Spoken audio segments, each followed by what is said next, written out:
For this session, we are fortunate enough to have Dr. Arun Kumar Samantrai, who is a full professor in Department of Mechanical Engineering of IIT Kharagpur.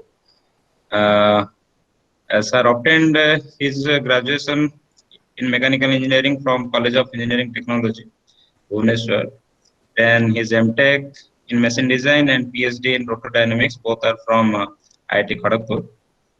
He was a project manager at High-Tech Consultants from 2001 to 2. He was EGIDE postdoctoral CNRS fellow at Ecole Polytechnique Dalil from 2003 to March 2004.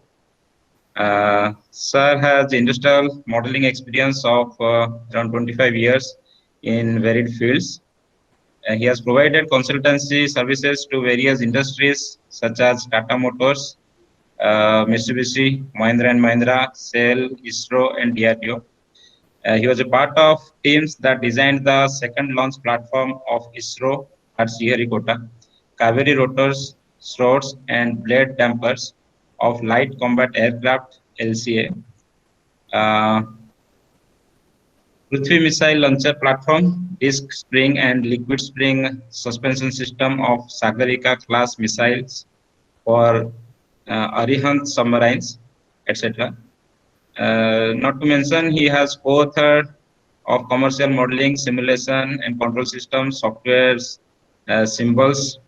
He also authored various freewares that we have frequently used during our research work and academic purpose. He has led the project team on development and suspension of bogie technology for high-speed rail, which was funded by Center for Railways Research established by Ministry of Railways. He was part of Indo-Korean Joint Project team for development of a fault-tolerant quadruped robot.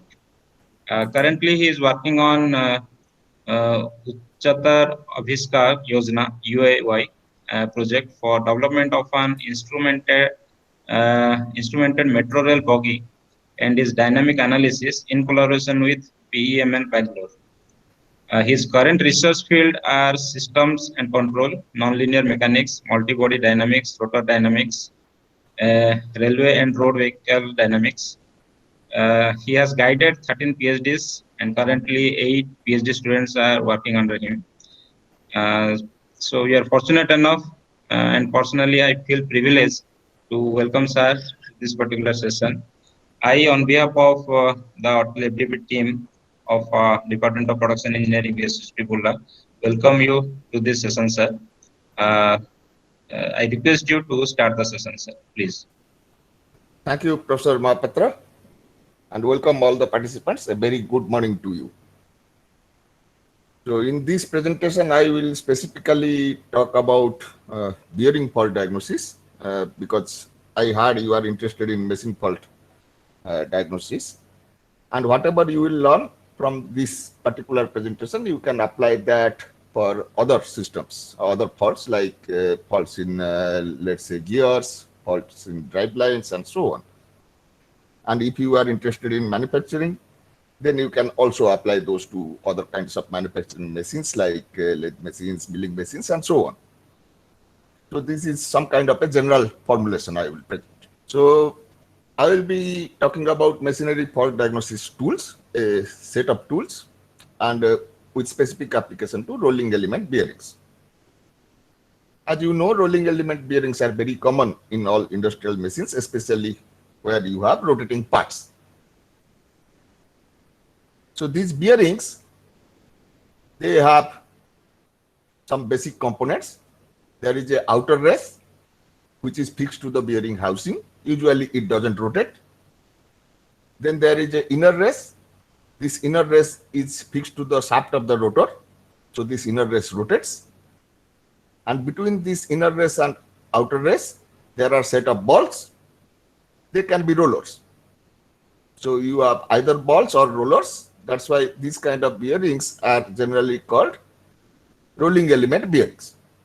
So that comprises both ball bearings as well as roller bearings.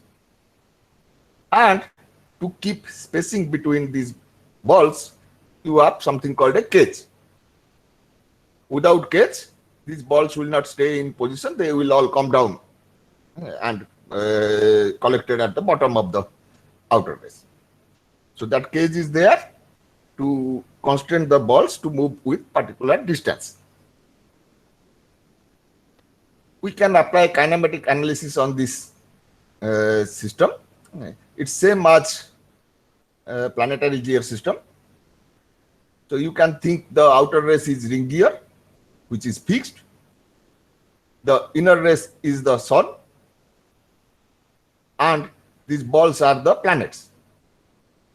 The cage that holds these balls is the carrier. So the analysis is similar. And when you do kinematic analysis, you can say that the ball contacts the inner race and outer race simultaneously. On the side of outer race, the relative velocity is 0 and absolute velocity is also 0. Whereas on the contact with inner race, the relative velocity is of course 0 if there is no slip, and the velocity, absolute velocity is same as velocity of the inner race. So the contact points, two contact points are there. One contact point will have 0 velocity, other contact point will have same velocity as the inner race. So that's how the balls will rotate. So below this I have written a formula FC. This is basically frequency of the cage. Fi is frequency of the inner race, that is the shaft speed. So frequency of the cage and frequency of the inner race are simply related by a kinematic formula in which small d is diameter of the ball and capital D is the pitch circle diameter. So small d by capital D, then there is a cos phi. This angle phi is called contact angle or pressure angle. So that is there in certain bearings, such as those bearings where you have to carry some kind of axial load as well. So in those bearings that phi is present, but in usual deep groove ball bearings or roller bearings, yes, any questions there? So in usual deep groove roller bearings that phi is 0. So cos phi is 1.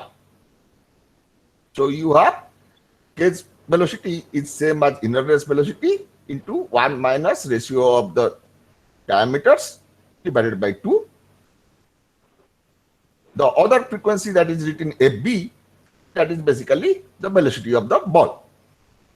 If you look at this in the entire bearing, when you consider the speed of the inner race, when you consider the speed of the balls and so on, you will find that the cage has the lowest velocity and balls has the highest angular velocity. So the highest angular velocity will be that of the balls, the lowest angular velocity will be that of the cage. In addition, twice the ball velocity, ball spin velocity, it's called ball spin frequency or BSF, twice of that is called element defect frequency. So if the ball has a fault, what will happen is in one revolution of the ball, that fault will once contact the outer race and once contact the inner race. So it will contact the races. Hello? It's somebody. Hello? Okay. So if you have a defect in a ball, in one revolution of the ball, it will contact the races twice. So that's why we define another variable called the element defect frequency, which is twice the speed of the ball or ball spin frequency. As you understand, if you have a fault in this, let's say outer race or inner race or the ball, that fault will come into contact with the races or balls periodically. if you are rotating the shaft at constant speed, there will be periodic impacts. These impacts are like hammering the system. So once you impact these things, what happens is a spike appears for a very short time and it dissipates. It damps out. That is what is called ringing of the structure. Ringing means just hit, it vibrates, makes a small sound maybe, and dies out. So every time the fault contacts one of the races or balls, you will have a ringing. And this ringing amplitude depends on the load. So if you have a ball which is loose and it comes into contact with some pit, it will not ring at that high amplitude. Whereas if the ball is already pre-compressed at high load and somehow or other immediately that load is released, then you will have a higher amplitude ringing. So ringing depends on the load. In a normal bearing, you have some kind of a radial load. This could be downwards due to self weight, or if you have some kind of other transmission like a belt drive, it could be oriented in any other direction. So that direction of the force is called radial load. So depending on radial load, you will have a load distribution on the balls. Wherever the balls have positive load, in that zone only you will get ringing. The unloaded part will not ring the structure, even if there is a fault.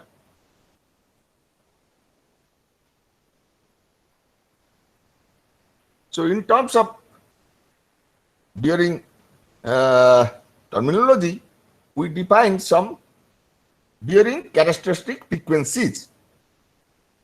These bearing characteristic frequencies or BCFs are defined as ball pass frequency inner race.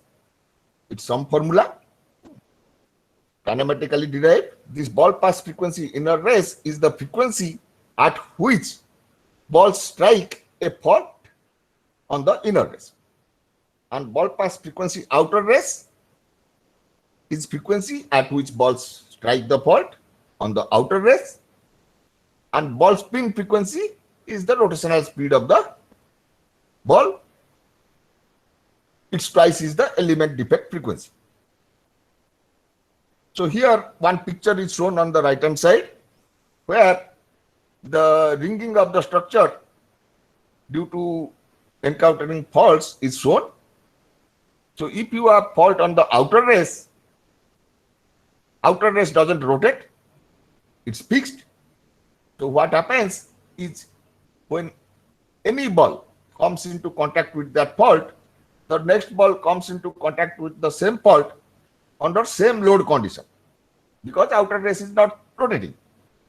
So because at a given radial direction the radial load is constant, so all such ringing amplitudes will be having same characteristics. So what you see here for outer race fault is a set of impacts, and every impact has similar amplitude. The distance between two impacts in time is 1 by the bearing characteristic frequency or ball pass frequency for outer race. Whereas for the inner race, obviously the distance between two impacts is 1 by ball pass frequency of inner race, but the amplitude is not constant. That's because the fault on the inner race rotates. Fault on the inner race rotates, and the balls which are held inside the cage, they also are rotating. So the center line of the balls are also rotating. So the time duration between the impact of the ball with the inner race is calculated based on a relative velocity of the cage and that of the inner race. So obviously this inner race fault impacts these balls in different load zones. Sometimes it impacts at the bottom, highest load zone. Sometimes it impacts at intermediate load zone. Sometimes it impacts at very low load zone. Accordingly, the amplitudes do not remain same. And that is what is called modulation of the signal. So, if you have inner race fault, the signal amplitude will not remain constant. It will have some modulation. That over that modulation, if you fit some kind of an envelope, that envelope will have a frequency that is 1 by the speed of the shaft. So in one complete revolution of the shaft, again similar configuration will be reached, and the frequency of the envelope of that impacts will give you the modulation frequency. Same thing happens when you have ball faults.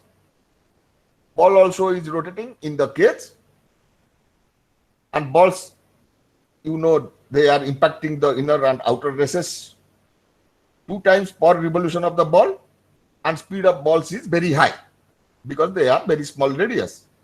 So you will have very high frequency, and there will be lot of impacts, and that will be modulated. The modulation is the outer envelope frequency that will be modulated, and the time difference between that will be 1 by fundamental train frequency. Fundamental train frequency is the frequency of the cage. So cage rotates. When the cage has rotated fully once, the same ball comes to same position at same load zone. So everything depends on load zone. The amplitude depends on the load. And when the ball comes to same load zone again, then you have a repeated symptom. That's why there is a modulation here, and that is the time period is 1 by fundamental train frequency. So you have modulation for inner race fault, you have modulation for ball fault, but you do not have modulation for outer race fault. So here are few faults we have decided. We can have other faults, like you have cage. In the cage, the distance between the balls can be different. That is called cage runout. Cage might have got deformed. That is called, let's say, elliptic cage or some kind of 3-lobed cage. That is due to permanent deformation. All those will lead to different symptoms.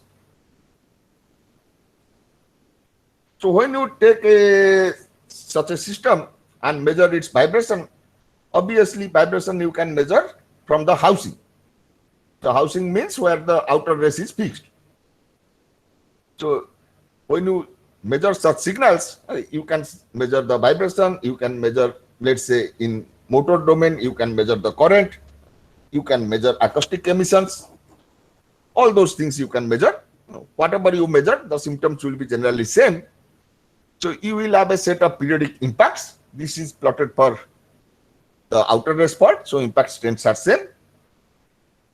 So every impact rings the structure at its natural frequency, and these impacts die down. Then you will have a normal structural response of the system. Let's say you have some unbalance in the rotor. Because of that, the overall system foundation is undergoing some kind of vibration.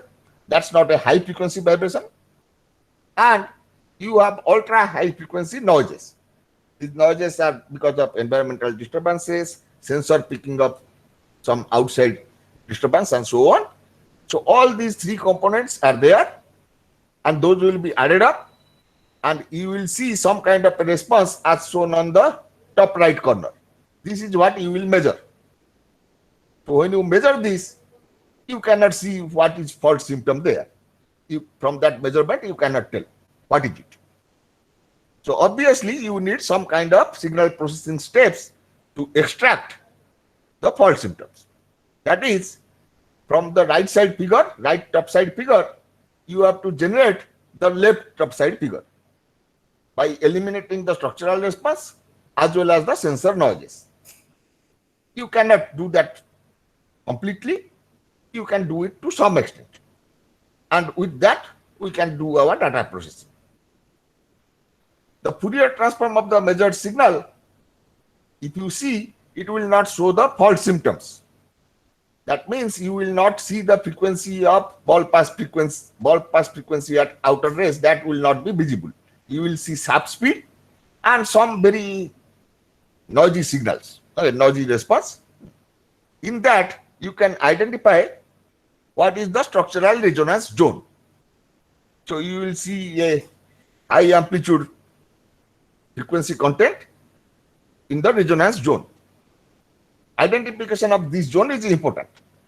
You can do this by taking Fourier transform of the acceleration signal, or you can identify the resonance zone by hitting the structure with an impact hammer and taking measurement in a FFT analyzer and generating the so-called frequency response function, or FRF. Alright, so either way, either by FFT of the measured signal or by hitting with impact hammer, you can find what is the resonance frequency. There will be many resonance frequencies of a system. So if you calculate resonance frequency, then we can apply a set of tools to recover the main signal, and we can find out what is the frequency content in that and what fault is there. That is possible when you have a rotor which is rotating at constant speed. However, if you have a rotor rotating at variable speed, sometimes not even rotating in one direction, let's say it's rotating in one direction and then reversing, like the LD furnace of a steel plant, it's not rotating full. In that case, there is problem. What happens is, if you have slow speed, then the distance between impacts will be large. If you have high speed, distance between impacts will be low. When you have low speed, the amplitude of this ringing of the structure will be low. At high speed, it will be high. So you do not get any kind of uniformity. In that case, you cannot work with Fourier transform in frequency domain. What you have to do is basically convert the time domain signal to the acceleration versus the angle. So if you convert acceleration versus the angle, events such as hitting the faults, they occur periodically in angle. So when a particular angle is turned, that has to happen. So there can be a periodicity in angle, but no periodicity when you see in time domain. So in that case, instead of using the bearing characteristics frequencies like BPFO, BPFI, and so on, what you use is order of the faults. What is that? Order is basically same formula. Frequency is taken out from this. So if you look at previous formula, let's say I go back.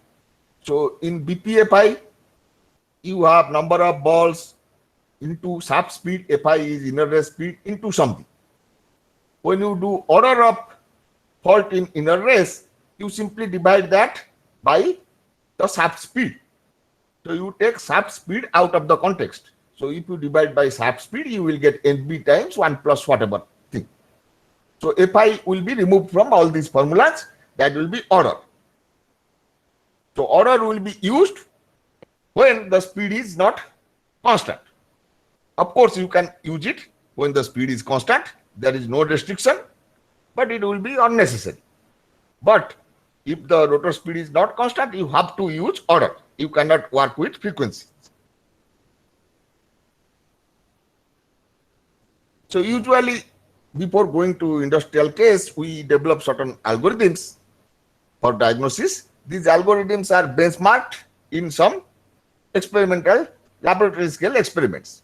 One such experimental system is called machine fault simulator system, or MFS system.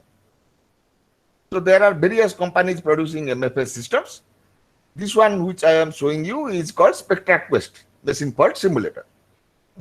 It was designed by Professor J.S. Rao, who was passed away 2 months ago. So this setup has many extensions. There is, on the left side, there is a motor. You have various kinds of motors, faulty motors, motors, 3-phase motors or single-phase motors with broken bars and so on, okay, broken cage and so on. So you can use good motor or you can use faulty motor. You have a coupling. Then you have 2 pedestals housing 2 bearings. You have set of bearings available with the setup. You can substitute good bearing by any kind of faulty bearing. So already pre-made faults are there in bearings, so you can substitute those faulty bearings and see the response. And there are alignment screws and so on. And for our instrumentation, we have used a BNK accelerometer, and we also have used a laser vibrometer. That is because this laser vibrometer gives much less noise as compared to standard accelerometer. In this rotor setup, there is a big disc which is load. This load decides what is the radial direction of load. That means the radial direction of load is downward. So if there is a fault passing through the bottom side of the bearing, it will give higher impact strength. There are some other attachment with this. There is a reciprocating system, there is a pulley drive, there is a gearbox and so on. We have removed those. You can do entire set of fault analysis with this. So this is disassembly of the thing. You can see there is a bearing with outer race fault. It is kept over the half of the pedestal. This is the bottom part of the pedestal. This is the top part of the pedestal. And you just screw the top part of the pedestal here. And you can give any kind of preload by tightening these knots. Then there are attachments for the laser vibrometer. It needs some kind of reflection, so some kind of reflecting tape is put there. There is a loader, there is the spider joint coupling, and the bearing collar. Before starting the experiment, what is important is you have to do proper alignment.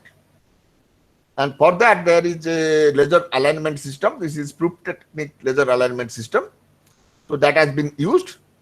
This does almost perfect alignment. If you do not have alignment, then you will get, due to misalignment, some fault symptoms will come. That is another part of study. That's not due to the bearings. So you can have parallel misalignment, you can have angular misalignment and so on. Accordingly, you will get twice or thrice of the shaft speed in your spectra. We will be dealing with variable speed.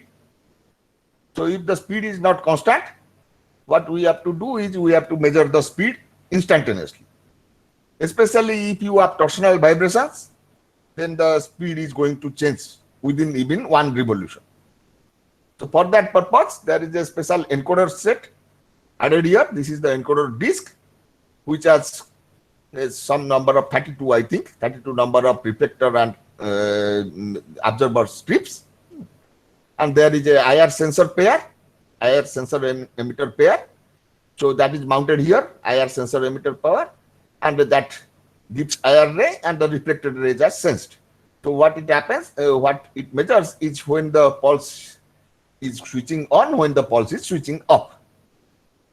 So that is able to measure the speed of the rotor at different angular positions. So you can use MATLAB or LabVIEW or whatever interface with whatever card you have. This key phaser is the disc with encoders. So here is some kind of amplitude you get in figure A. This is the measured amplitude. This is acceleration. Then you get from the tachometer, that is the IR sensor, you get some kind of voltage pulses. So between 0 to 5 volt voltage pulses you get, and using those pulses you do some kind of processing to find out the instantaneous angular speed, which is called IAS. So instantaneous angular speed can change within one rotation of the rotor.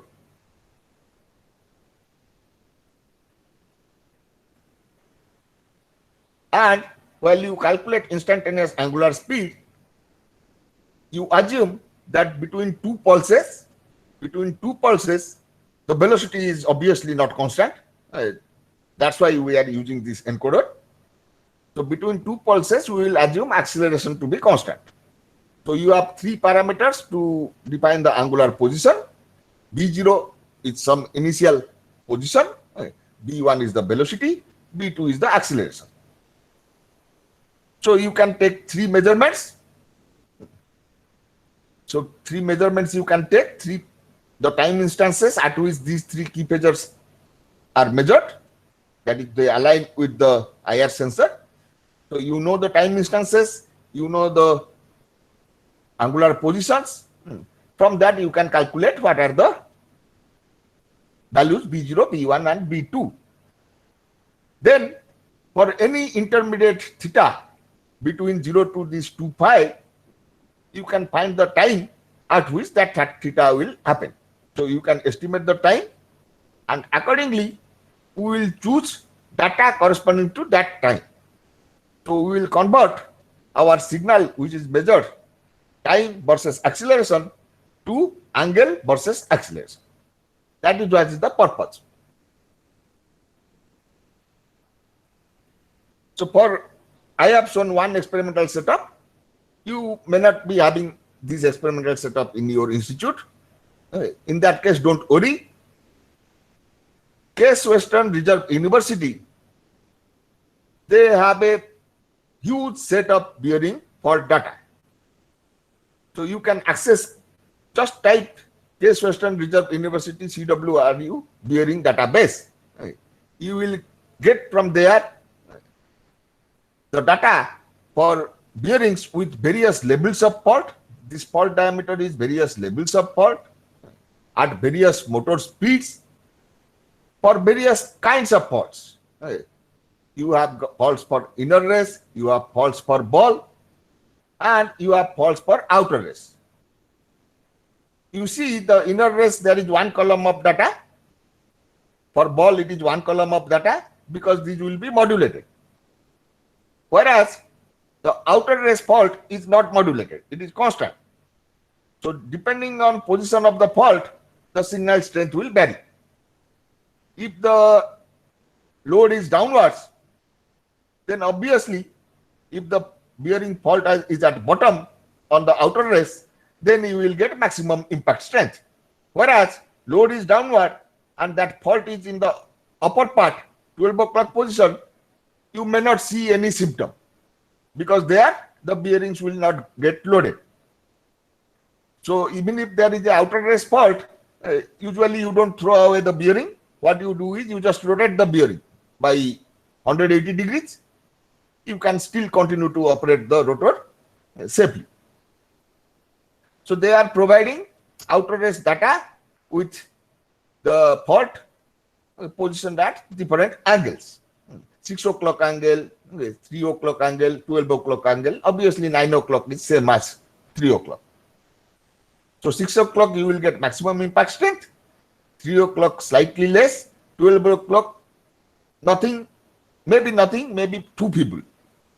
So these database are available for, there are two ends of this shaft. You can have faults in the drive end, there is a motor, and you can have faults in the fan end. This rotor is driving a fan, so there is another bearing there. There also you can get data. 12K is the sampling rate. They also have 48K sampling rate data. So various kinds of data you can get from this Case Western Reserve University database.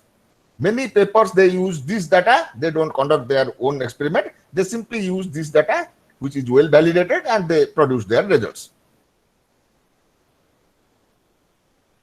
So you can take measurement, you can take data from Case Western Reserve University. You can also create your own models.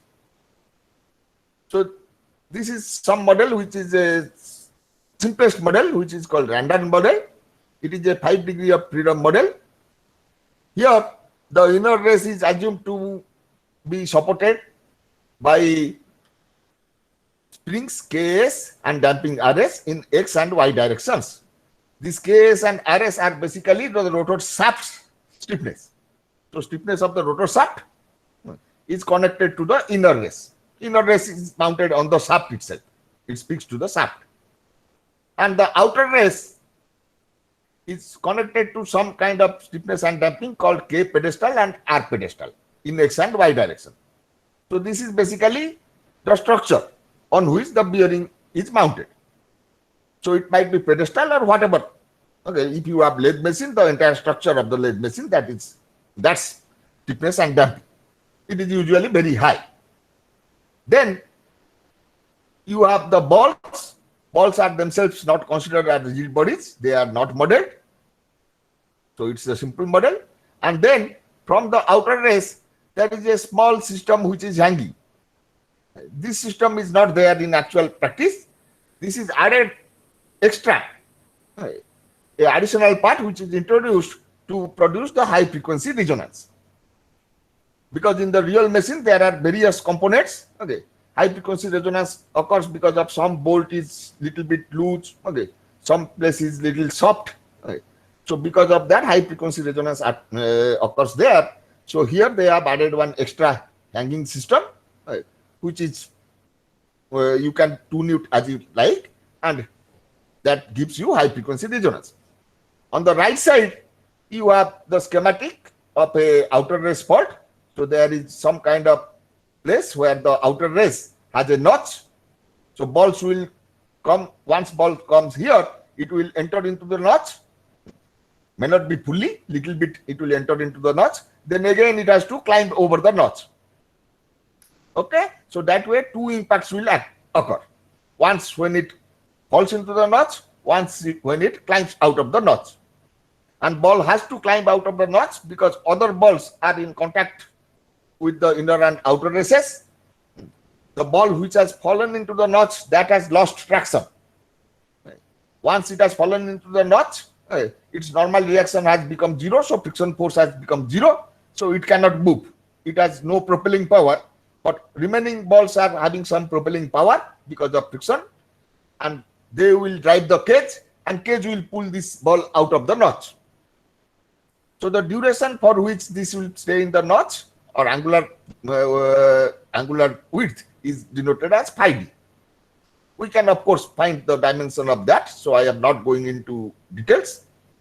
In this model, it is assumed that each ball position, theta j is position of jth ball, is simply some initial position times omega c times t. Omega c is the cage angular speed times t. And cage angular speed is assumed to be constant, directly related to the inner race speed, plus some initial position. And the compression of each ball is calculated from the positions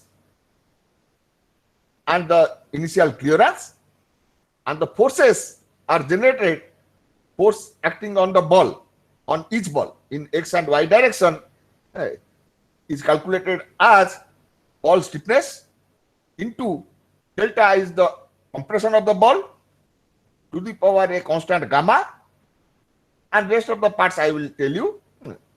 So delta to the power gamma, this is what is Hertzian contact. If you have Hertzian contact between a ball and a flat surface, this delta is 1.5.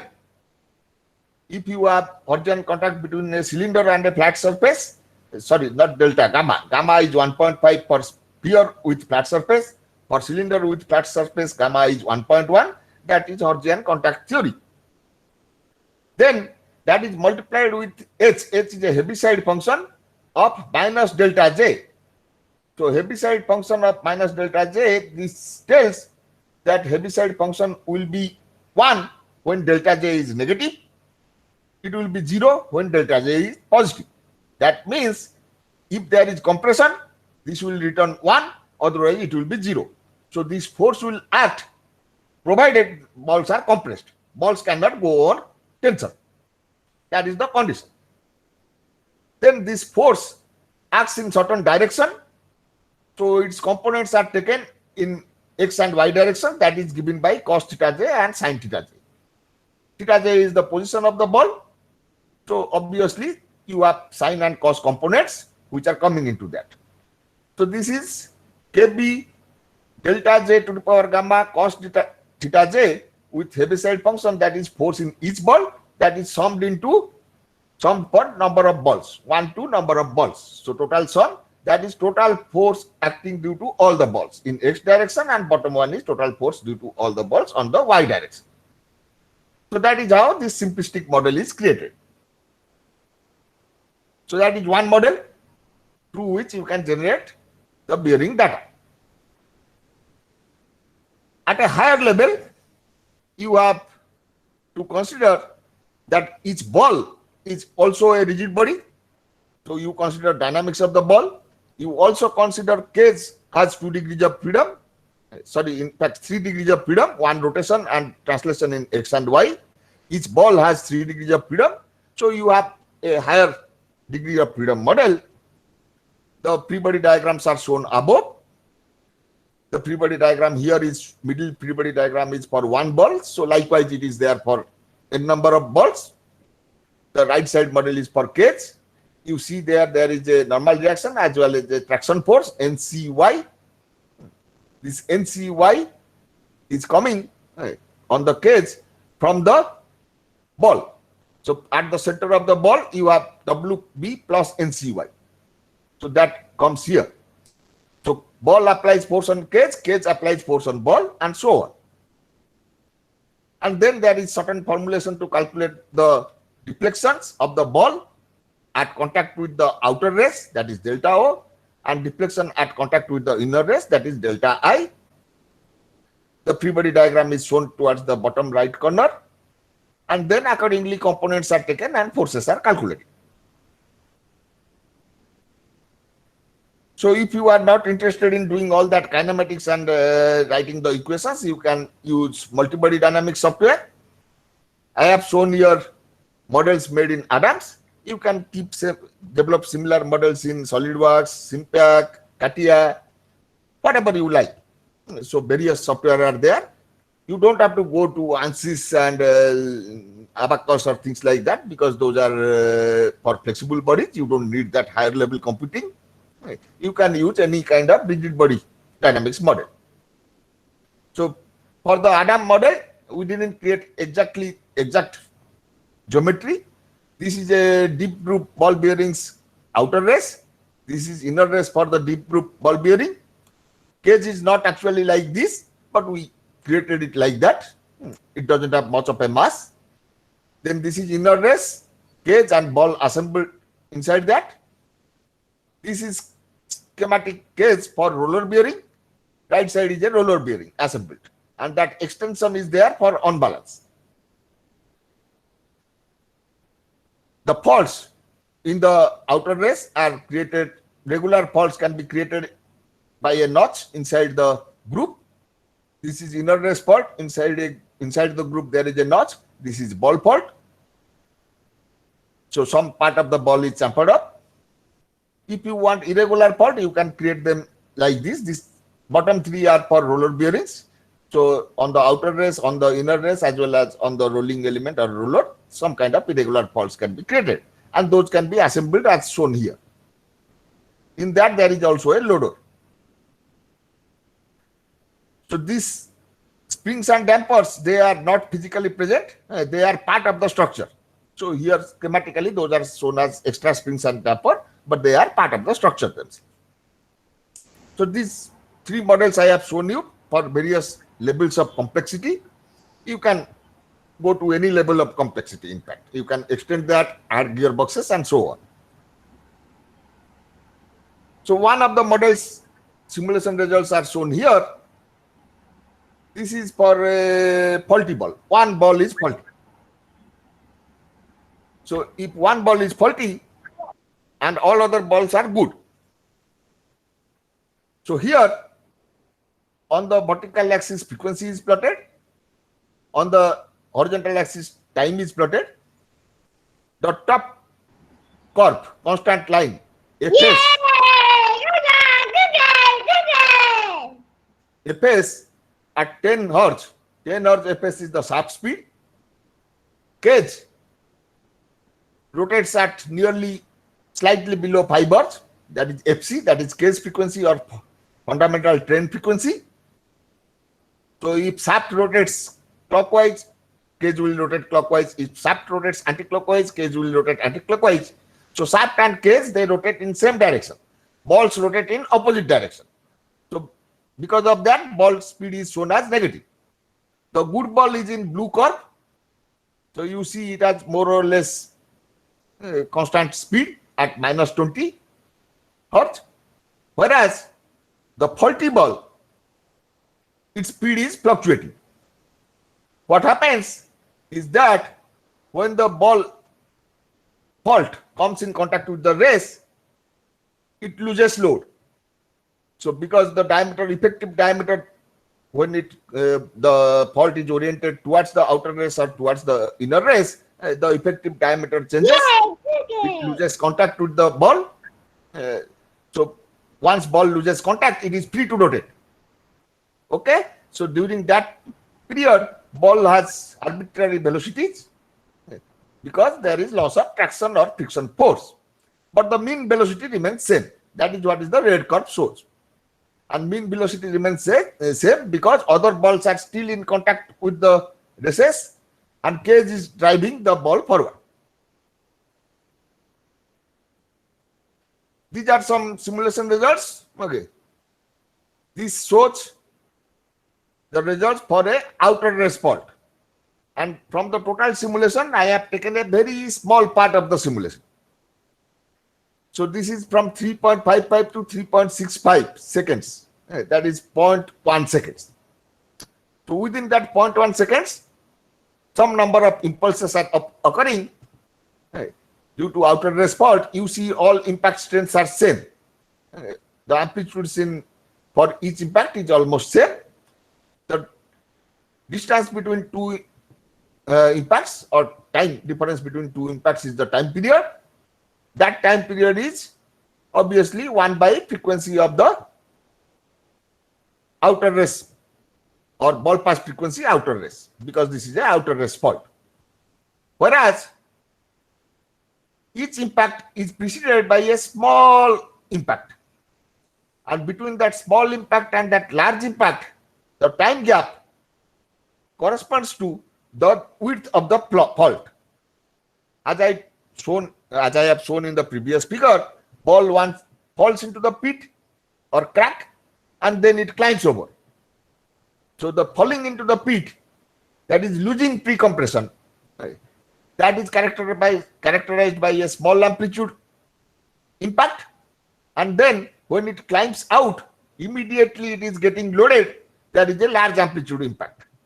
So between these two successive impacts, the time difference is related to fault width, that is delta phi d. So fault width divided by the speed of the cage. Its speed of the cage, omega I times OC is speed of the cage. OC is order of the cage, omega I times OC is omega of the cage. Okay. So likewise, right side shows the fault symptoms for inner race fault.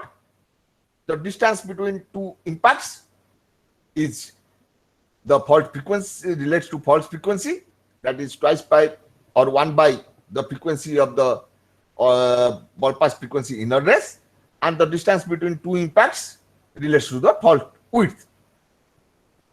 If you compare the left and right figures, you will see that the amplitudes of impacts are not having same amplitude. That is because it is inner race fault.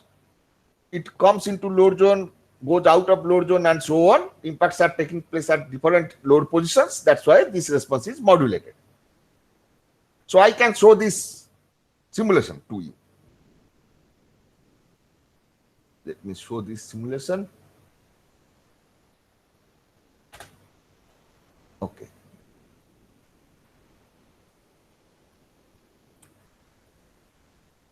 So this is a Simulink model. Are you able to see this screen? Simulink model? Yes, sir, it is clearly seen. Okay. So this is Simulink model of that same system I have shown. So it has all the other things. Okay, I have added some sensor noise. For this simulation purpose, I have kept sensor noise 0 so that you can see the characteristics clearly. Otherwise, there will be sufficient sensor noise. You won't be able to see anything. And then the bearing forces are included in this function called bearing force. This function calculates the same things as I have shown there. Right. You have the delta I. Delta I is the compression, I is for inner rest fault. So compression is calculated from X and Y positions. Components are taken according to cos and sin pi minus the initial deformation. So from that we calculate the compression of the ball. Then you have the force, total force, that is Kb times power. Power means power of that compression to the power 1.5 because it is a spherical ball.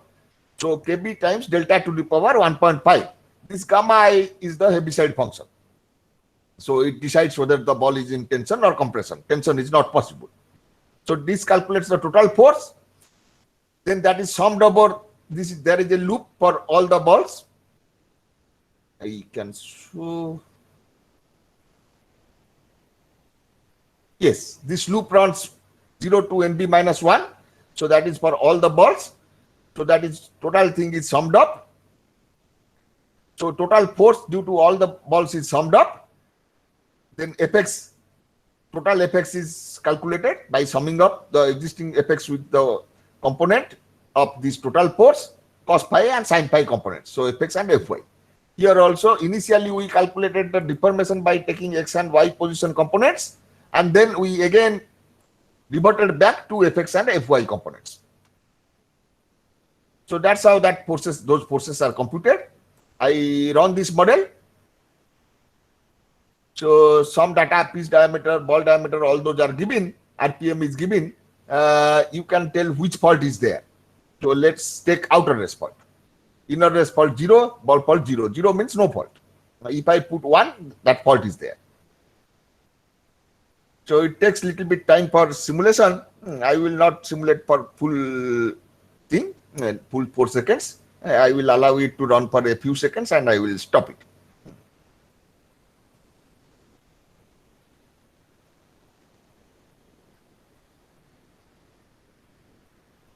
Okay, so it has run for almost 33% or 35%. So let me stop it. So some part of the response has come. So this is for outer rest fault. So you see these impulses are spaced at equal distances.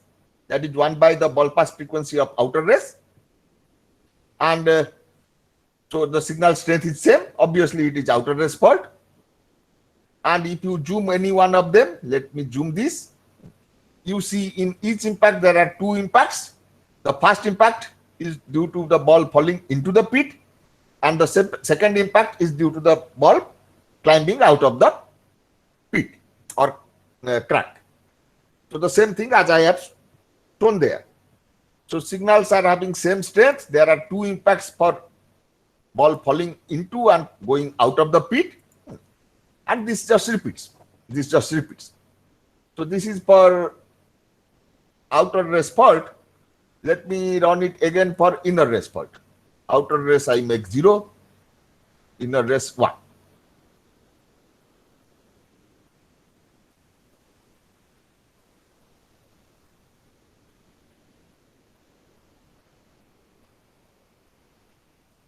These are computationally very intensive.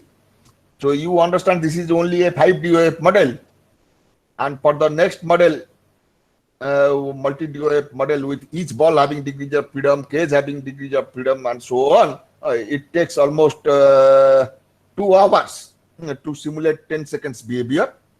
And for that Adams model, it takes full day, sometimes 2 days to simulate the thing. Okay, I stop it. So here you see this is for inner rest. So you see these, there are impacts everywhere, but these impacts are modulated. When the impact is taking place in load zone, it has high amplitude, then slightly unloaded, slightly lower amplitude, then further unloaded, further lower amplitude, then again it in unloaded zone, next one is again coming back to loaded zone, and then fully loaded zone, and so on. So amplitudes are modulated. So we can zoom each one of them, any one of them. You can see there are also 2 impacts are there. Here is 1 impact, next impact here. Here 2 impacts not visible because its load is not sufficient, so you don't actually get much of the impact strength. Okay, so you can simulate with this 5DOF model all kinds of faults.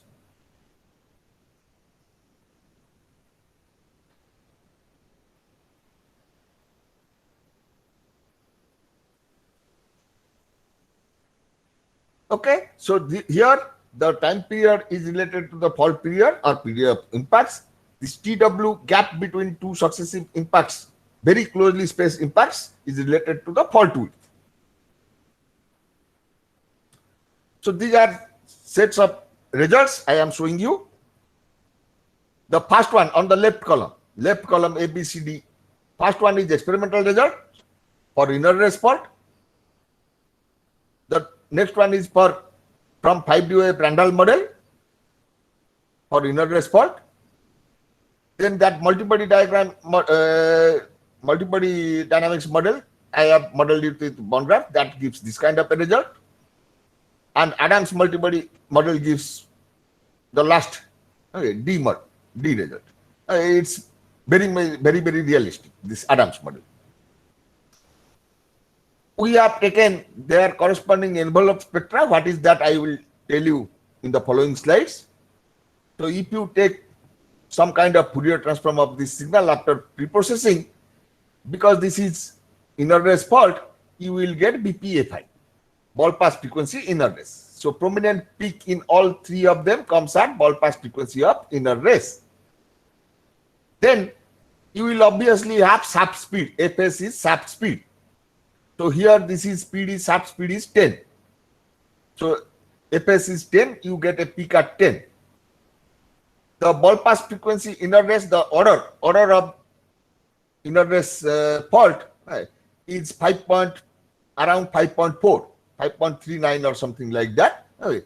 So you will get BPFI at 54. So at 54 you are getting every times the peak.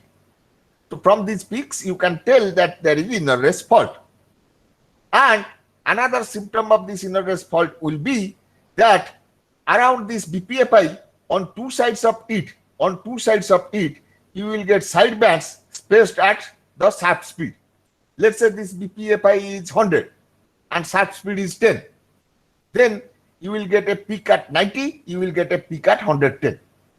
So BPFI plus shaft speed, BPFI minus shaft speed. Again minus 10, further minus 10, further minus 10, like that. So you will get those kind of side bands. That is because the inner race fault, its amplitude is modulated and the modulation frequency is same as the shaft speed. So because of that modulation, you will get shaft speed in the response as well as side bands spaced at the shaft speed. All of them are showing like this. So you see, even the model complexities are different. In frequency domain, they are more or less giving appropriate results. So experiment has not much of difference with respect to the simulated signals. So what you can do is, you understand in experiment you cannot introduce all kinds of faults, because it might be catastrophic, your machine might break down. Whereas in simulation you have that freedom. So you can do all combinations types of faults and you can see what is the response and how to diagnose them. But you cannot do that in experiment. That is what is the purpose of a model. Okay, so we have got data. We have got data either from experiments or from Case Reserve University or from different kinds of models. So let's assume we have the time domain data. Or if it is variable speed, we have that same data resampled in angular speed. That is data versus angular position or data versus time. That data might be the vibration data, that data might be current signature, that data might be acoustic emission sensor data. So different forms of data, that data is available. Now how do we process that data? So there are various methods. I will touch upon a few of them. And I will show one program also, to the very basic one. So at constant speed, we usually apply high frequency resonance technique, Oblate decomposition, empirical mode decomposition, or time synchronous average. For variable speed, we don't use high frequency resonance technique, but we can apply wavelet empirical mode decomposition and this synchronous averaging, but that will be called angle synchronous averaging. So everything that was done for time as x-axis for constant speed, we take for variable speed angle in the x-axis. Anything that you do in variable speed, that can also handle constant speed algorithms. So if you have written a code for variable speed, it's more generic. It can take constant speed data also, but not vice versa. So I will start with high frequency resonance technique. So what is it? What we do here is we first get the data. So this one, are you able to see my cursor? Do you see my cursor? Yes, sir. Okay. So vibration data is acquired. Then we take a Fourier transform of that data. First we take a Fourier transform of that data. From that Fourier transform, you cannot find any characteristic frequencies. No, BPFI, BPFO, no, element defect frequency, nothing. You will not see anything. But you will be able to find what are the resonance zones. So this resonance zone data is required. We require where is the resonance zone. That we can of course do by impact hammer technique. We can have for our machine, specific machines, we can already have that data. Then what we do is we place a band pass filter. You create a band pass filter around that resonance zone. So if let's say resonance frequency is 1000, we will create a band pass filter, let's say 900 to 1100. Okay? So around that resonance zone. And we filter the main signal applying that band pass filter. So that filtered signal comes. Here is the filtered signal. Then we don't take Fourier transform of the filtered signal. What do we do is we calculate envelope of that signal. So we find envelope of that signal by Hilbert transform. So what is that envelope? It is a curve that grazes all the peaks of the signal. This is the actual for full set of data, 0.5 seconds. This is a zoomed part of that. So when you see this zoomed, you see it grazes the peaks. Sometimes it doesn't connect. You see sometimes it doesn't connect. That's because it connects there at the bottom side. So this envelope covers the top part as well as the bottom part of the signal. That's why at some places it may not touch. Apparently you might think it is not envelope, but it is actually envelope. In this part, it is touching the bottom part of the signal. So we take this envelope and then we take Fourier transform of the envelope of the signal. That is what is the high frequency resonance technique. So first of all, we take FFT. There is some high frequency zone where resonance is taking place. We identify that high frequency zone, allow some bandwidth around that high frequency zone, create a bandpass filter to filter the main signal. Then we apply envelope on that signal through Hilbert transform. Then we take Fourier transform of the envelope. And then we get the spectra. And this experimental signal is taken at angular speed is equal to 20 hertz. For this, there were some, this is not the exact bearing picture. Okay, there were some around 14 balls or so. This is not my data, this is taken from some reference, but pictures are ours.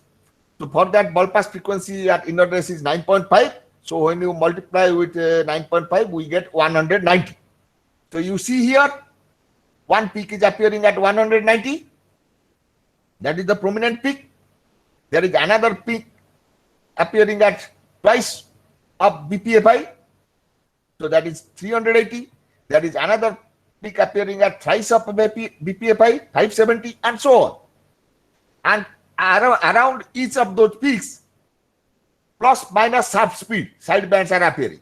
Plus minus half speed means 120, 190 plus half speed is 20, 190 plus 20, 190 minus 20. So 170, 210 appearing 380 plus 20, 380 minus 20, 570 plus minus 20, 570 plus 20. All those will appear because the signal is modulated. Okay, so that is what is high frequency resonance technique. I will show you the code. Maybe it's here. So here I have not used any model data. I have generated a synthetic signal. Many papers use this synthetic signal. So what they do, the signal is a sum of various components, P, H, R, N components. P is a train of faults. P is a train of faults. So I is equal to 1 to 190. 190 is not required. It's actually 95 or whatever you require. You have the amplitude 80, e to the power minus something. So e to the power minus something means it's decaying. So there is the amplitude which is decaying and the frequency is 3900 hertz. Frequency is 3900 hertz. So this is the resonance frequency. So every impulse that excites 3900 hertz frequency and it dies out. E to the power minus part says it's dies out. So you have a ringing. So ringing at certain frequency which is decaying, very quickly decaying. So any impact that quickly decays. And this 80 is not constant. 80 is time varying. 80 is given as this formula where there is a frequency 20. So what does that 20 mean? That is the modulation of the amplitude. And here 20 is the shaft speed. Because if it is inner race fault, the modulation occurs at shaft speed or speed of the inner race. So you have a modulated amplitude multiplied with a sine wave which is quickly decaying. And such impulses, there are 190 such impulses at different time instances. This tau I is the delay. Sorry, I by 190 is the delay. So there are series of such impacts.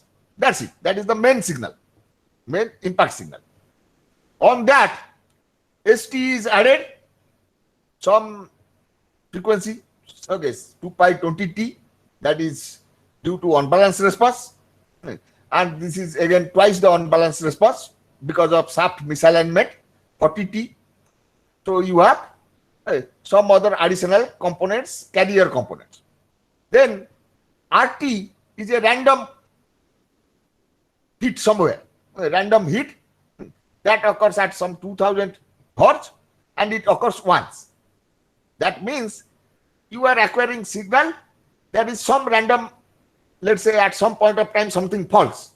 That is once in a lifetime event. So if that kind of an event is there, still our fault diagnosis scheme should only find the periodic components. That once or twice something falling which is not correlated with the other events, that should be taken out of the diagnosis scheme. So we will see whether that is not coming in our spectra. So I will first generate the synthetic signal. After that, there is a code which will take FFT of the signal. Then from that FFT, we will identify what is the natural frequency or resonance frequency. We will put our bandpass filter around that resonance frequency.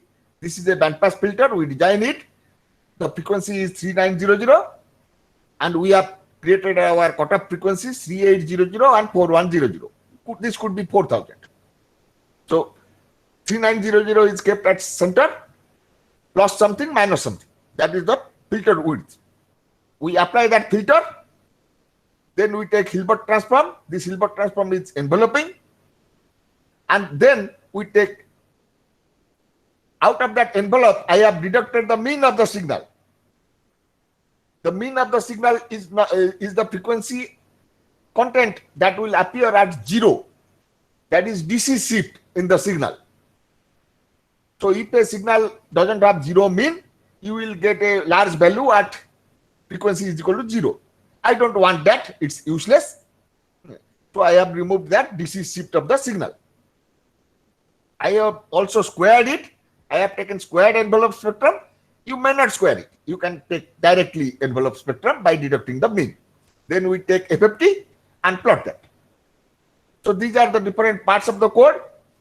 I will copy one by one this code to MATLAB and see what happens. So this part of the code, let's generate our signal.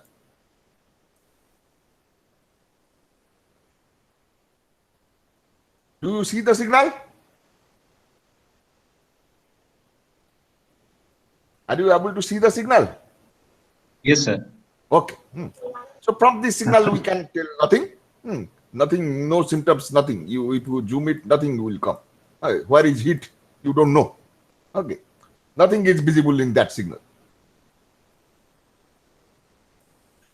Then we go to the next slide. So we take FFT of that signal.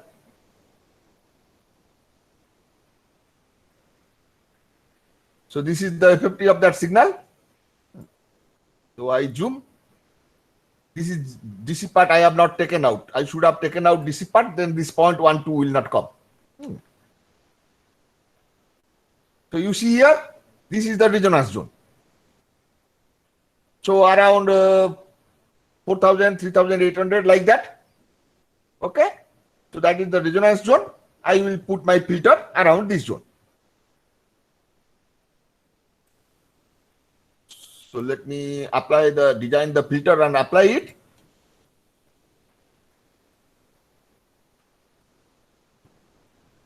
So now I have applied the filter and taken the Hilbert transform envelope. So this is the blue signal is the filtered signal and red one is its envelope. So let me zoom some part.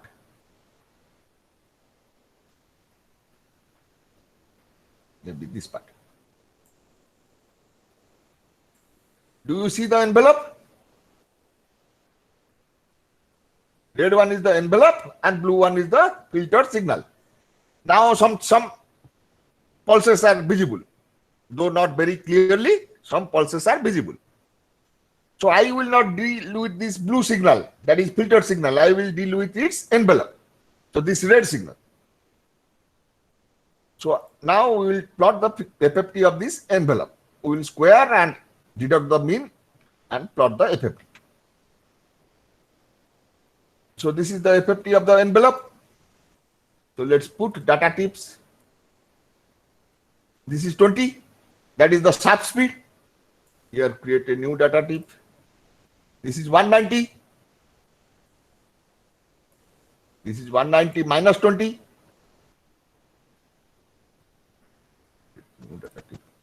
This is 190 plus 20. This is 380 plus minus 20 are there. This is 570. This will be 760. No, 740 into 4. Okay. So should come 760 should come. Okay, but it's coming 740. This side it's not very clear. Okay, at high this thing. This is 950 is correct into 5. So you see it's working. Is that clear?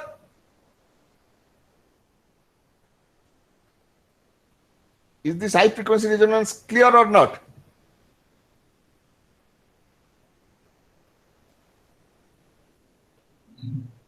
Yes, sir. It's clear? Okay. So very simple code. All in industry they use this. That's it. Okay, they don't use anything else. In fact, you have something called a Dual-Lanzar pulse analyzer system that is based on this. You take pulse analyzer system, okay, measure, and it will automatically give these peaks. Okay.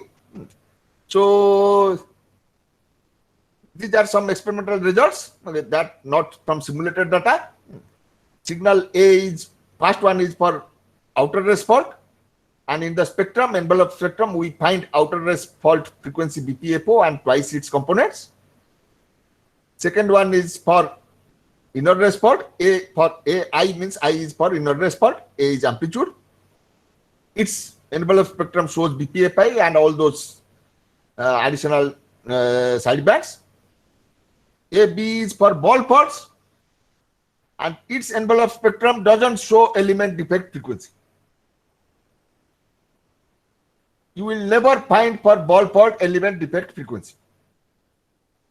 You may find it if your balls are highly pre-compressed. That means while assembling, you have loaded the balls with lots of pre-compression. Then only you will find the element defect frequency or ball spin frequency in the spectra.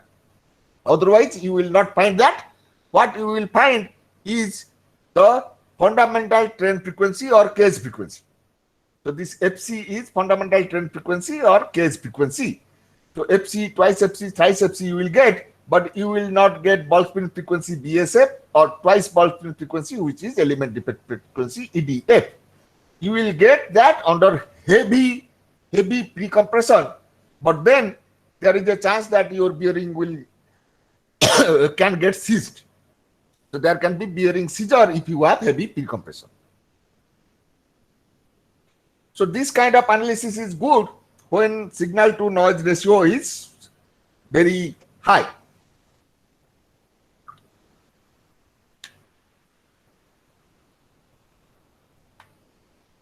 So when the signal to noise ratio is not, small, then you cannot do that. You have another approach called wavelet analysis. In that, what you do is you break the signal into here it's discrete wavelet transform tree is shown. So you break the signals into various approximates and details in many levels, and you take Hilbert transform, that is envelope of each of those details, various details are there. You take Hilbert transform of them, you take Fourier transform of each of those, and then using those you do your diagnosis. So usually you will find some details will show the fault symptoms better, some details will not be showing the symptoms otherwise. So you have to find out based on your experimental data which details you should use in your analysis. So here is an experimental result of this. The first column is for outer race fault, second column is for inner race fault, third column is for ball fault. So here S0, SO is signal with outer race fault, SI is signal with inner race fault, SB is signal with ball fault. The second row gives approximates of those signals. The third row gives detailed coefficient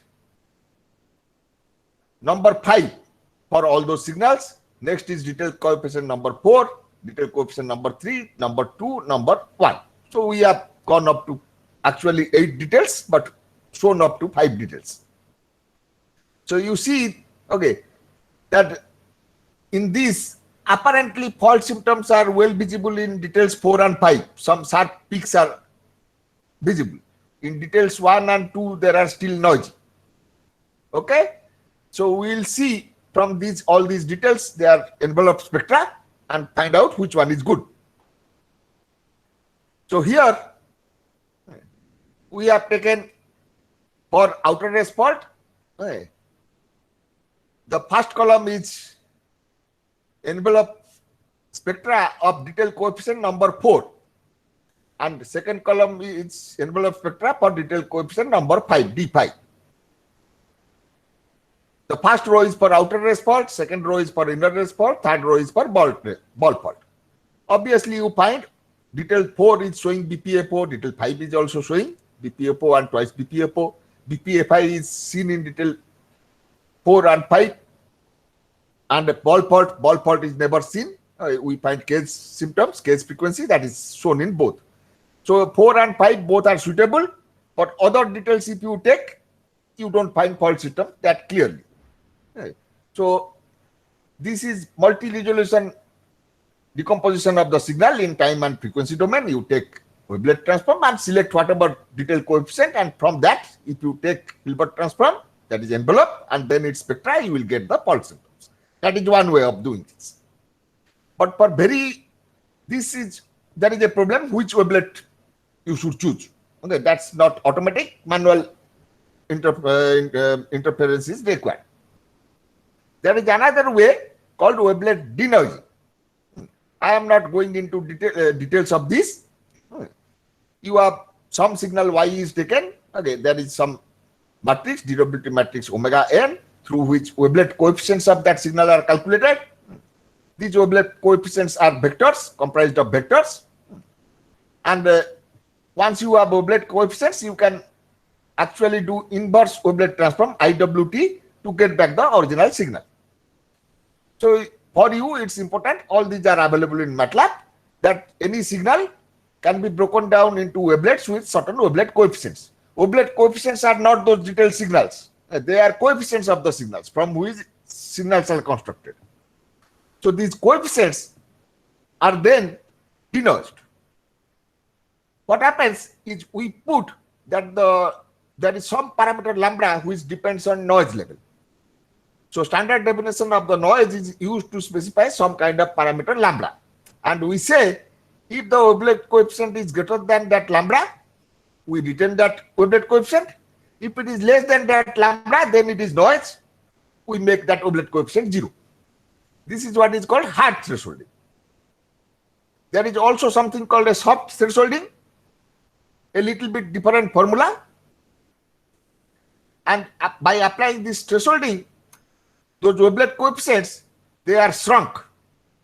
Either they remain same as previous wavelet coefficients or they become 0.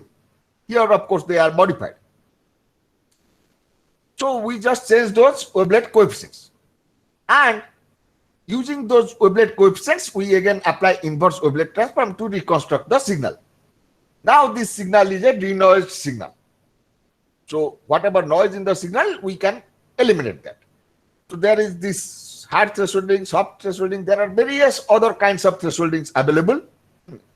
Something called Bayesian thresholding and many other kinds are available. I have shown some sample ones. So here the flowchart is shown. You take vibration signal. This is for variable shaft speed. So you take also shaft angle position and resample it. If it is constant speed, you don't need that state. Vibration signal state comes to wavelet denoising. Here wavelet denoising is done based on sigmoid function based thresholding. Then that denoised signal is bandpass filter as usual, like HFRT. Then we take envelope of the signal and its spectra, either FFT or order spectra, variable speed and time motion. So these are some experimental results. The first one is original signal for outer race fault. Second column gives for inner race fault. So first column is outer race fault, second column is for inner race fault. First row is original signal. Second row is shaft angle. There is shaft angle slight variation. Shaft speed is very small. You see theta dot 1 hertz. As if rotating very slowly. And when it is 1 hertz, your signal strength is very small. So each impact will have small strength. Then your signal to noise ratio becomes very low. So noise is of the same order as that of the signal. In that case, denoising is important. When the signal to noise ratio is small, you need denoising. So shaft speed is small with little bit of variation. We resample the signal in terms of the angle. If you have constant speed, you don't need all those steps. You will directly deal with the main signal. Then in the figure D of both, we have denoised signal. After that, wavelet denoising. It's not very visible in this for this outer race fault, but for the inner race fault, you see signal is showing some peaks already. Then we take envelope spectra of these signals because this is order spectra, so we don't have frequency here, order. So you see for outer race fault, order of ballpark frequency outer race is visible. Okay, then twice of that is visible. For the inner race fault, you have order of ballpark frequency inner race visible. Both sides order of shaft, that is side bands are visible. Order of shaft is also visible. And they are not very large peaks because this signal is very weak. It's at 1 hertz speed. Others were at 20 hertz and 10 hertz speed. So you get prominent peaks. At low speed, you have to deal with, you can get at the best these results. So this is what is wavelet denoising. Then finally, I have something like this.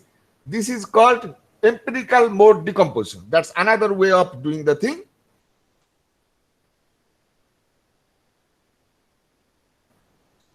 In steps, intrinsic mode functions or IMFs. This is very important. What we have? We have the signal. Now we don't apply Hilbert transform to find its envelopes.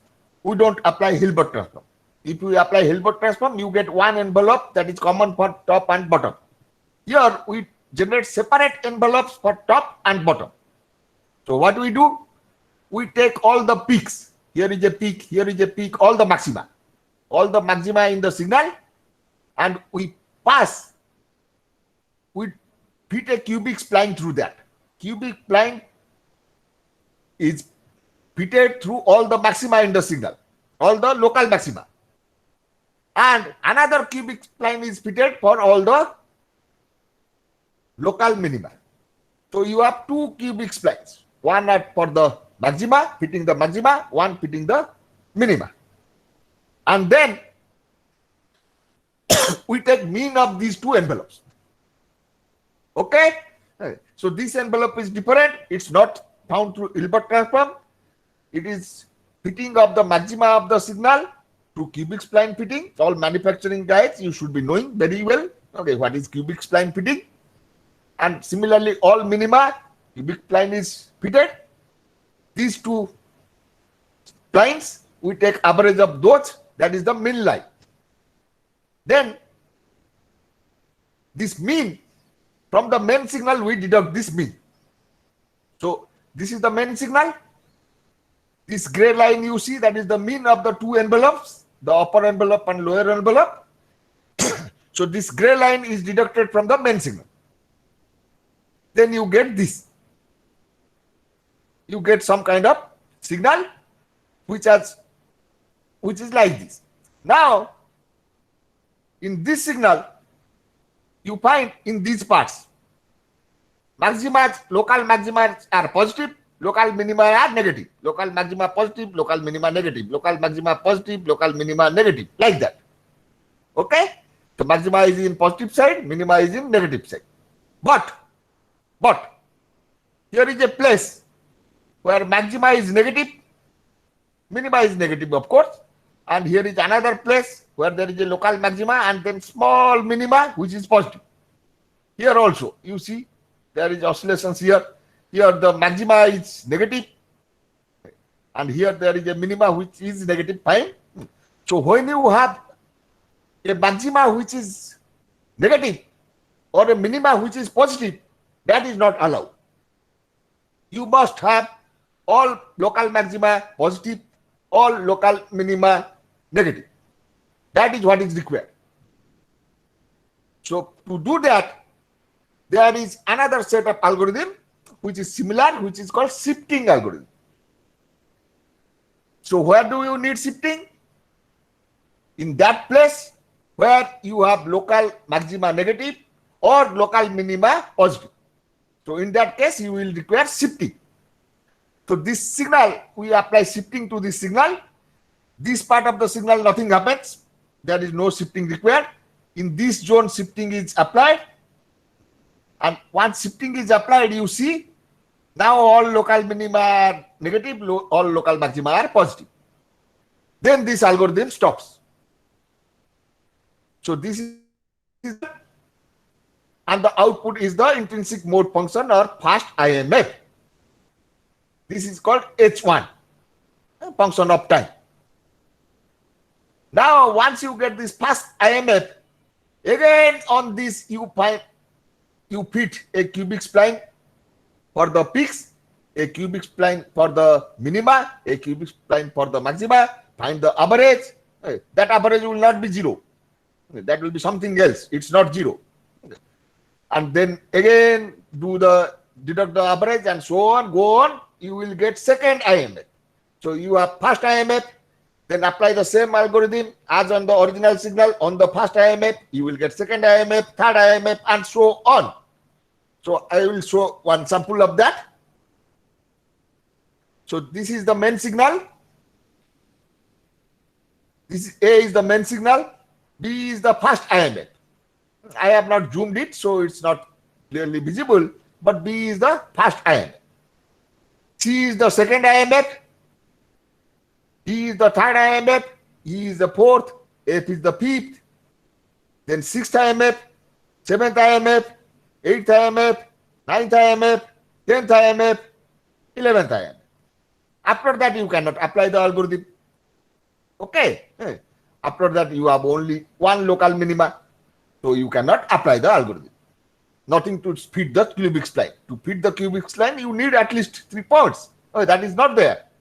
Okay. So, okay, we finish here. So these are all the intrinsic mode functions, which is called empirical mode decomposition. There is no mathematics here. It is all numerical. There is no mathematical formula. So it is empirical. So we create all these IMFs. So how to use these IMFs? We take the vibration signal. If there is tachometer variable speed that you take, okay, otherwise you straight go from vibration signal to empirical mode decomposition. Now, once you have this empirical mode decomposition, on each empirical modes, you apply a threshold. Threshold means, if the signal value is higher than something, then it will remain, otherwise it will be discarded, like that wavelet thresholding. So you apply that threshold. Then, after thresholding, you reverse this. Okay? And using summing these empirical modes, denoised, means after denoising these empirical modes, sum those all of those to get the denoised signal. So we create empirical modes, then we denoise each one of them by applying thresholding. Then we recreate the main signal. Then we apply bandpass filter, envelope, and spectra as usual. Okay. So this denoising is similar to wavelet denoising. It is applied on each IMF, and denoised signal is then reconstructed. That means all these IMFs are summed up to get the original denoised signal. So these are some results corresponding to that. So here is original signal for outer resport. Here is original signal for inner resport. Here is shaft angle. So not shaft angle actually, shaft speed. Okay. This shaft speed is changing. This is resampled signal. This B is the denoised signal in plot D. We have denoised signal for outer resport and inner resport. Then there are spectrum, order spectra here because variable speed. Otherwise, you will get FFT. So you will get the order or ball pass frequency outer rest BP at FO or order of BPO twice its order. You will simultaneously get order of BPI, that is ball pass frequency inner rest or frequency. So we are getting all those things after denoising.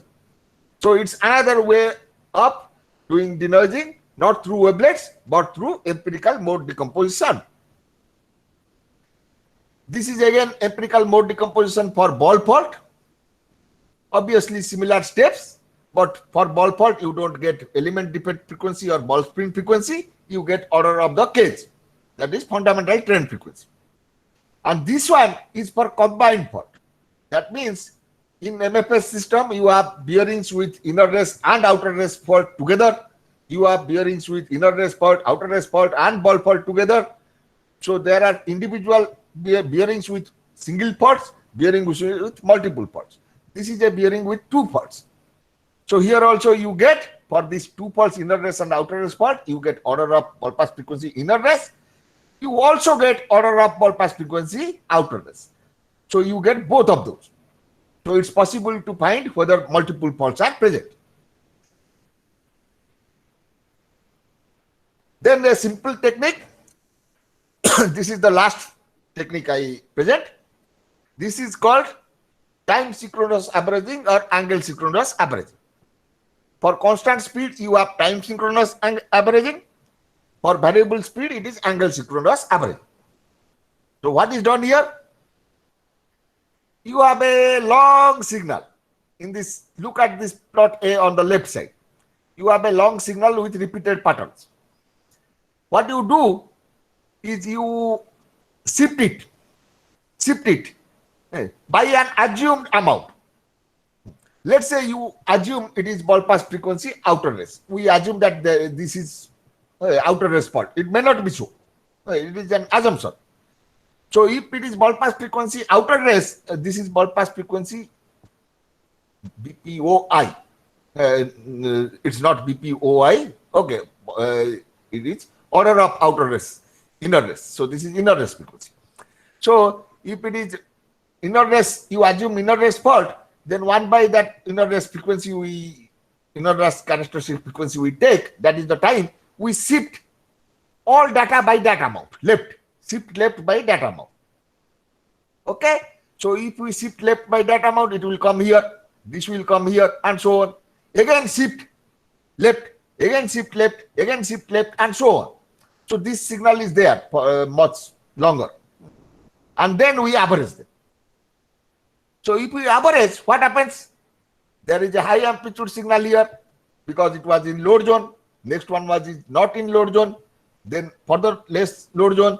Then further less load zone. Again another slightly higher amplitude. And next step you shift again another one like that will come. So what will happen is at everything, if you average, the output signal will have almost uniform amplitude. And if there is noise in the signal, and that noise has zero mean, so let's say noise value is something like 0.1, let's say 0.1. After let's say some time interval, the noise value will be uncorrelated. It's a random number. It could be something else. Then after another time, it could be something else. So when you sum up all those things and average, it is most likely going to be 0. So any noise in the signal will automatically get cancelled. And the impulse strengths, because of averaging, they will become almost equal. So noise will get averaged. Signal modulations will disappear because everything will become same amplitude. Impulse strengths will become equalized and zero mean noise will be removed. So that is what is shifting. Now, suppose you there is actually some BPOI, but you have shifted by some other frequency, some other time assumption. You have assumed some other fault and shifted accordingly like that.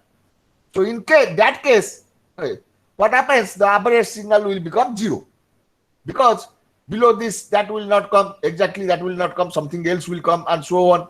So because of that, when you average n number of times, the signal will become smear, it will become 0. Noise will disappear, of course, all impulses will disappear, total signal will get smeared. So what happens?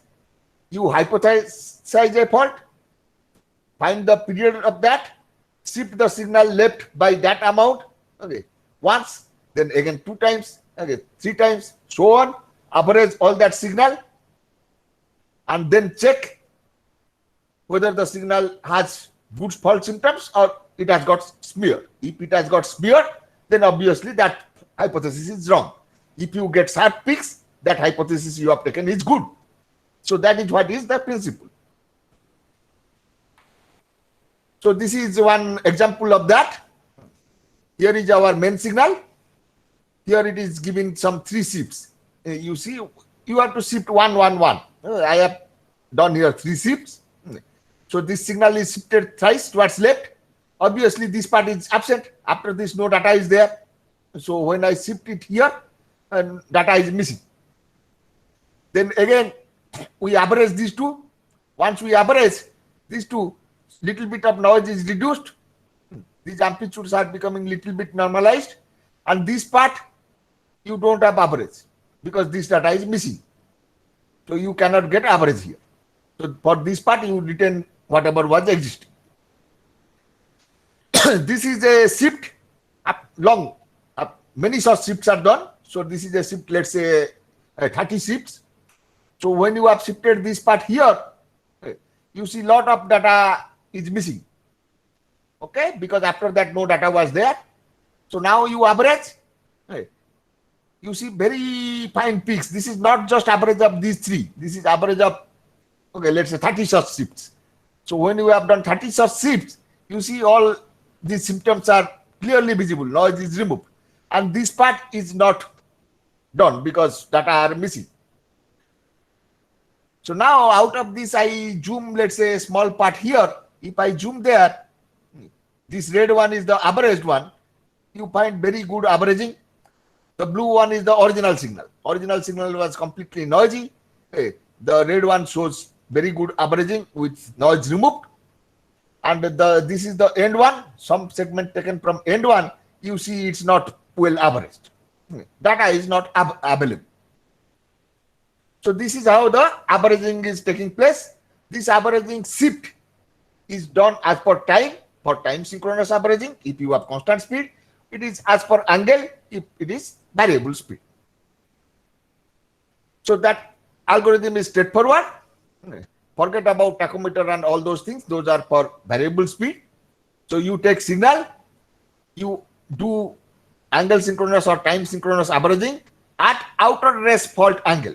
Assume outer rest fault, you do averaging.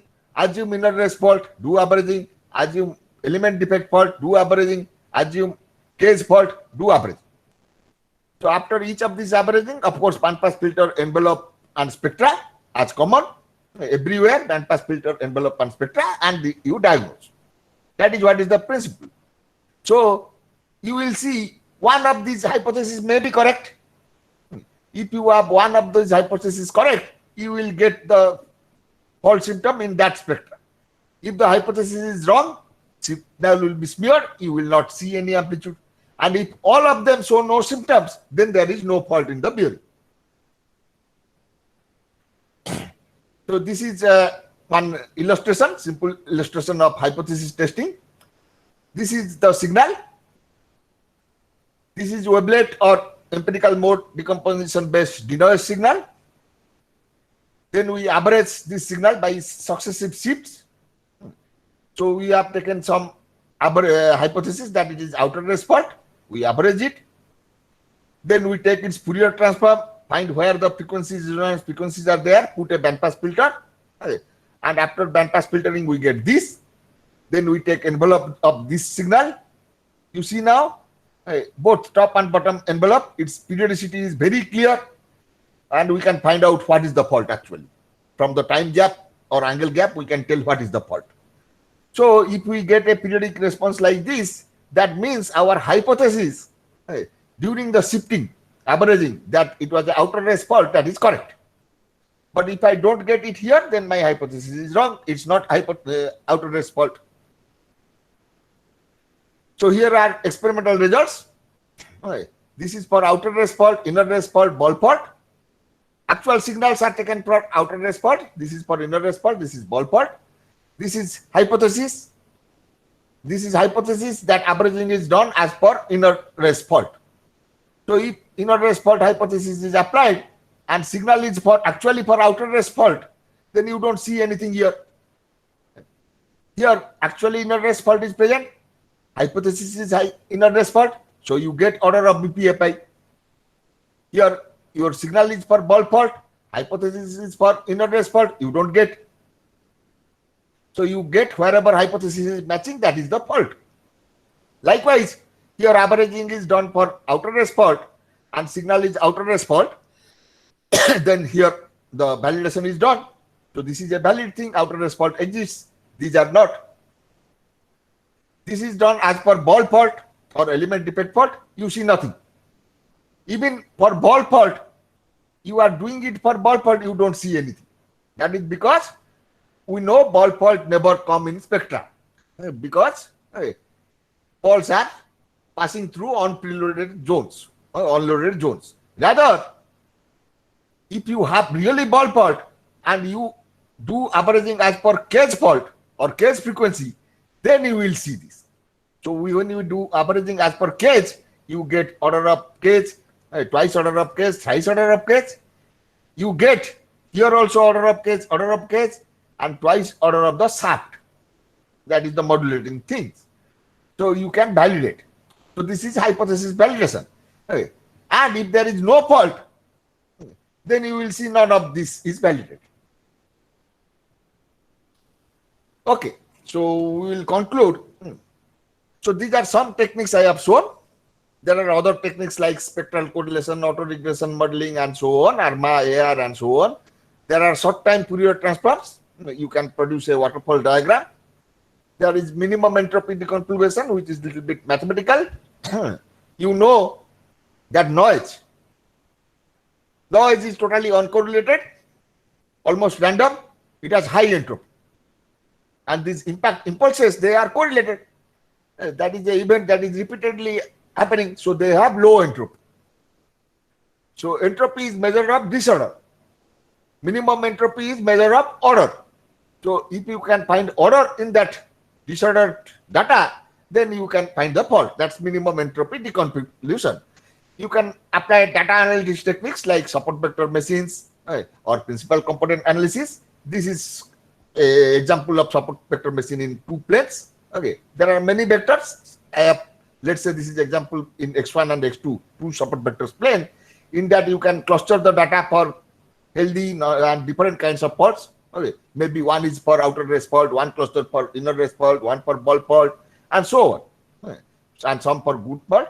Between them you can put some boundaries. These are hyperplanes to separate out these clusters. And then you can take your data, put it through the support vector machine, and see where your data is falling. First, you have to train your model. The thing is, first you must have lot of data to train your data-driven model to generate those clusters and hyperplanes. Once your model is trained, then you just fit in your data and check which cluster is falling, and you can find what is the fault. Principal component analysis is similar thing to SVM.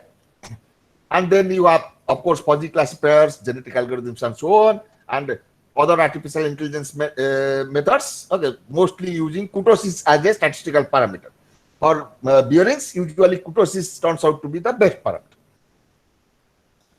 So these are diagnostics tools. These you can use for prognosis also.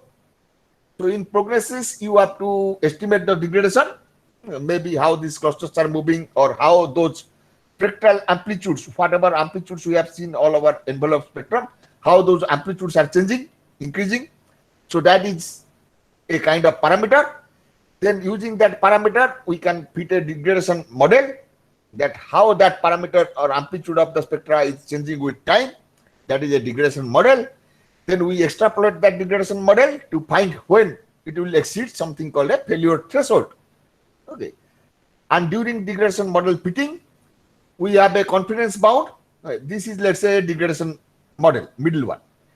Then there is a upper and lower confidence bound that tells us how certain we are about this estimate. Okay, so that confidence bound is put. So when the degradation model is extrapolated to find how the degradation will evolve with time, with that, these confidence bounds are also extrapolated. So those are called upper prediction bound and lower prediction bound. Okay. So we use some known data. Within known data, we fit a degradation model. We find a upper confidence bound and lower confidence bound. We extrapolate those to the unknown domain, that is the time to come forward, and we find when we will have the end of life and the remaining useful life, that is from current time to the end of life, remaining useful life, and with what confidence. That is, it might be, let's say for this example, it could be 12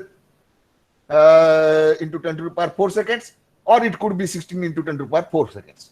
Between that, somewhere between that. So that is prognosis. Prognosis is the latest area. Very few people are now working on diagnosis. Most of people are working on prognosis. Obviously, whatever tools, mathematics, and all that you have, okay, the most important thing is engineering sense.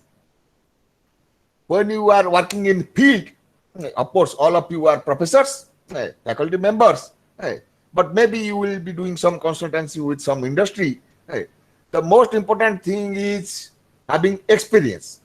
Whatever theory you do, it doesn't help you.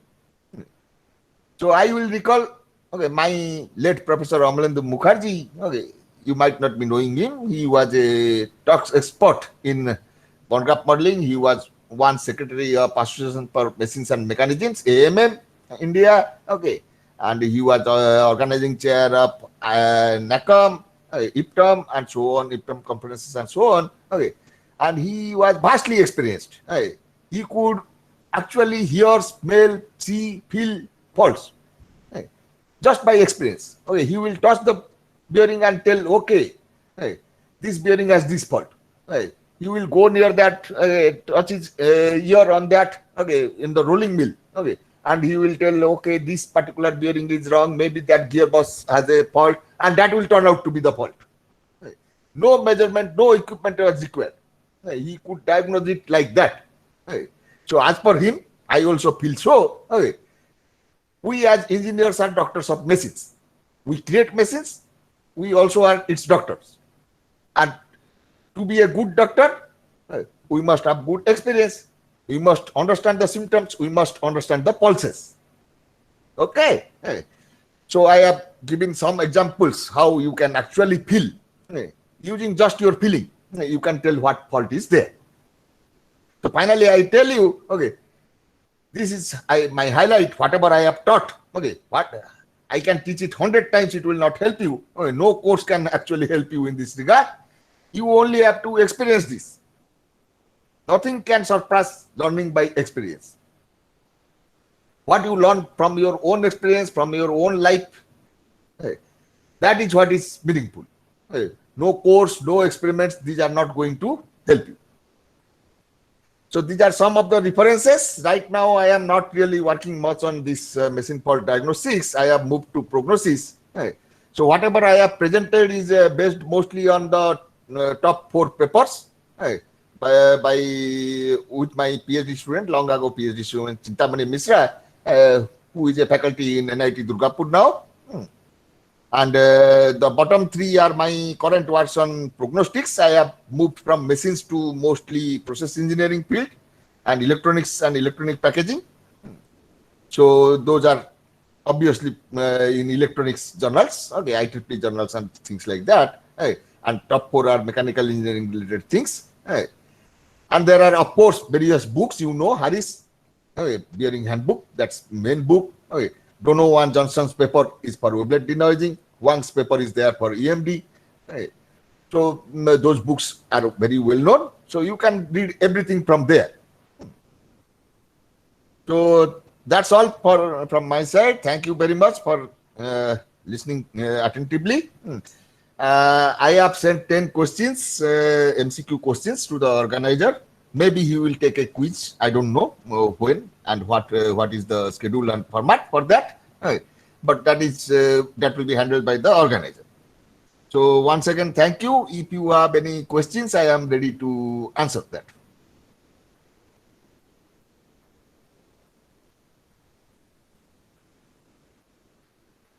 Participants, if you have any query, either you can put it in the chat box or you can unmute yourself and ask. You can ask now.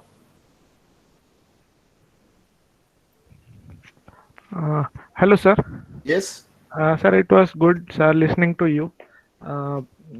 And sir, actually, I am also a research scholar. Sir, I want to do like my research project on predictive maintenance. Okay. So that is prognostics. Yeah. So, but sir, I was looking for some good topics regarding how could we use machine learning in fault diagnosis and all. Yes. You have to use the machine learning for that. Okay. So Yes, what sir. you do is you see, okay, you have to get data first. Okay. Yes, sir. That CWRU data is only for 3 to 4 fault configurations. Okay. Yes. So you need a continuous set of transition. Yes, sir. Exactly. So what you have to do is this cluster boundaries. Okay. Yes, sir. Yes, sir. How they are changing. Okay. Yes, sir. So you define those cluster boundary through some parameterized curves. Okay. Yes. Yes, And those parameterized curves coefficients will be changing. Yes, sir. Yeah. Okay. So you do a NN mapping or regression model. Okay. Yes, sir. To model how those boundaries are changing, how those boundaries are deforming. Yes, sir. Yes, sir. Okay. Yes, sir. That is good, sir. Yes. Sir, can we also use, sir, some image processing? Like, I think you are using all this, sir, like the Fourier transform and all. Yes, image processing.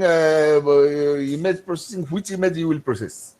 Sir, if we see, like, suppose if we could go for thermal images regarding Then the. you can see, but see, thermal imaging will give you, okay, if you have outer race fault, Yes, right, sir. you Yes, will sir. get a distinct thermal imaging at that location of the outer race fault. Yes, Okay, sir. but inner race fault, right, it will create everywhere. Yeah, yeah, yeah, yeah, sir. It Uh, will be very so difficult to distinguish. you cannot do that for inner race fault, case fault, or ball fault. Okay, Okay. sir. Okay, sir. What you can do is you can use current signature analysis. Okay. And some you can do also spectral correlation or that waterfall diagram with and see how those waterfall diagrams are changing. Okay, sir. Yes, sir. Okay, Yes. that again, that change has to be mapped to means through a degradation model. Okay, sir. Everything is degradation model fitting. Okay, now you fit it in one plane, two plane, or surface. Okay, that is means the level of complexity depends on that. Okay, sir. Okay, sir. Okay, sir. I will see, and I will also, sir, ask you if any face any problems and all in future. Okay, okay, okay. Okay. No problem. Thank you, sir.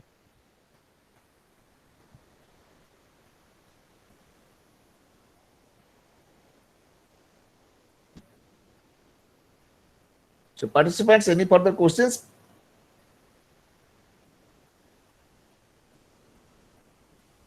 No, sir, there is no further query. Okay. I would like to inform, sir, actually, we'll be conducting the quiz test at the final day, on the Okay, no final problem. day. No problem. Uh, So and for this FDP, sir, have you recorded this lecture? How will they remember? yes, sir. Yes, sir, it has been recorded. Okay, okay, okay. Sir, we'll be creating the YouTube link and it will be shared with the participants. Okay, then that's good. Actually, sir, we got participants from various disciplines, including electronics, computer science, and electrical also, mechanical, then production.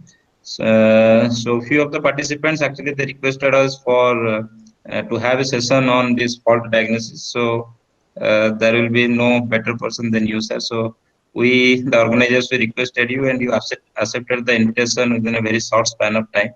So we are very much grateful to you, sir.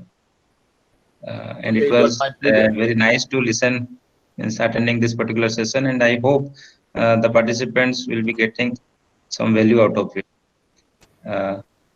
Sir, on behalf of Production Engineering Department, VSCCT Burla, and the team of this Atal FDP, I once again thank you, sir. Thank you very much. Thank you very much. Okay. Thank you, participants. Okay. It was my pleasure. Thank you. Bye bye. Thank you, sir.